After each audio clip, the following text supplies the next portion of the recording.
Have you ever heard Jesus referred to or called the Son of David and wondered what that was all about? It had to do with arguably the most important king of Israel, King David. Or maybe you just wondered how the kingdom of Israel began. And today you're going to hear about how it all got started in the birth of the kingdom of Israel, this time on You, Me, and the Word.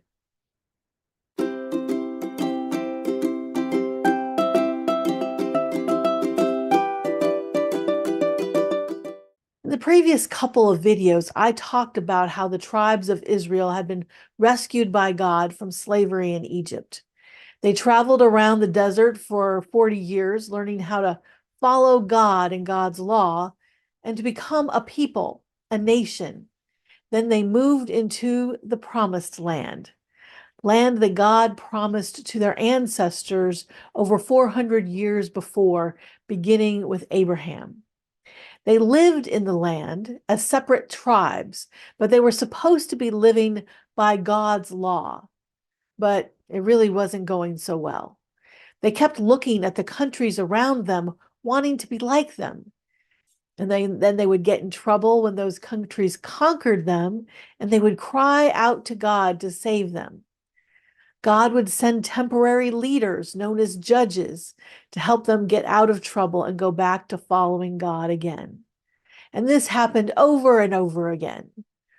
You have to be impressed with how patient God was to keep saving Israel over and over again.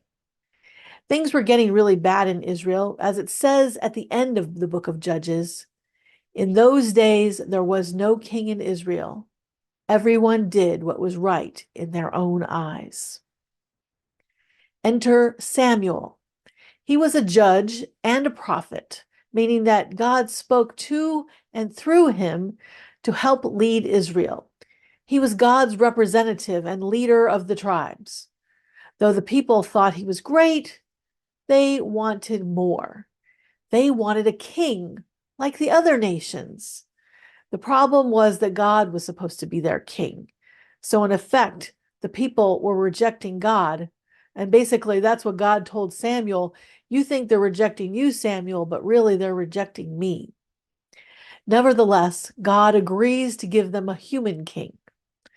But Samuel remained a prophet, or someone who spoke for God, and he was like the official go-between for God and Israel, kind of like Moses when the Israelites were rescued from slavery, or someone more modern literature like Gandalf in Lord of the Rings, a very wise advisor, but who is not in charge like a king would be.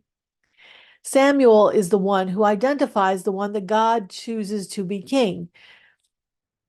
So imagine that you are making a movie and you want to cast the role of the king. Who do you picture? Someone big and strong and handsome? Or is it some small youngster, the youngest of many brothers? Well, we know what Hollywood would choose. And here we get a man who is tall, stately, dashing, strong, and confident. Think Leonardo DiCaprio, Matthew McConaughey, Hugh Jackman, uh, Denzel Washington types. God knew that the people didn't want any old king. They wanted someone who looked like a king.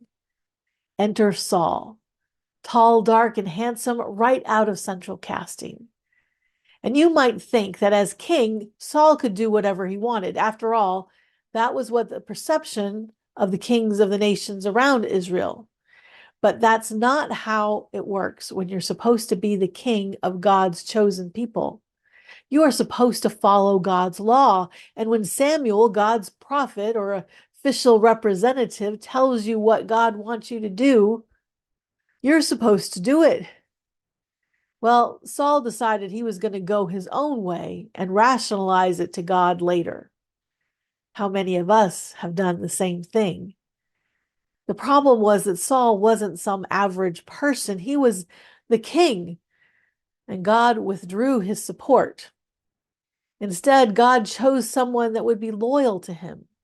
God told Samuel to go and anoint or declare or mark the next king.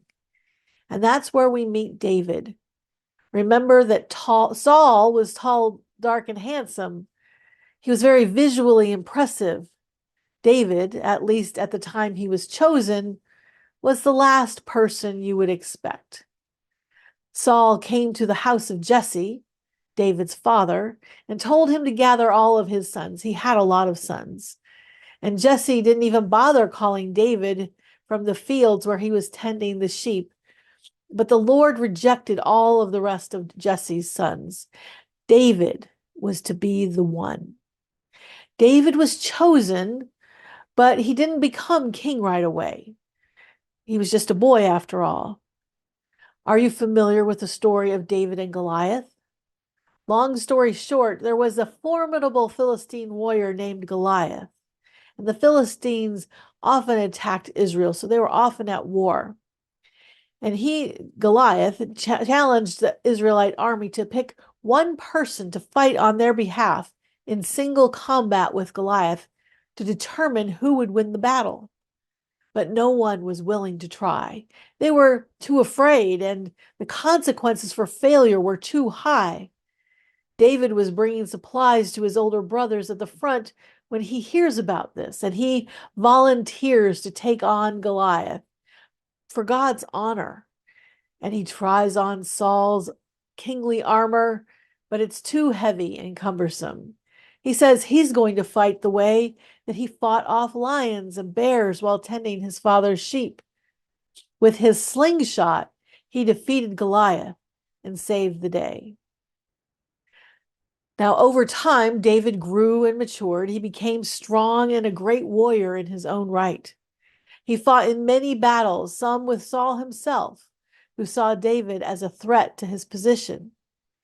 And this was not unreasonable, of course, as God had personally chosen David as Saul's successor. Eventually, David prevails, and the difference between him and Saul are quite profound. He continued to be loyal and to honor God. He was by no means a perfect person, but in good times and in bad, he continued to have a heart for God.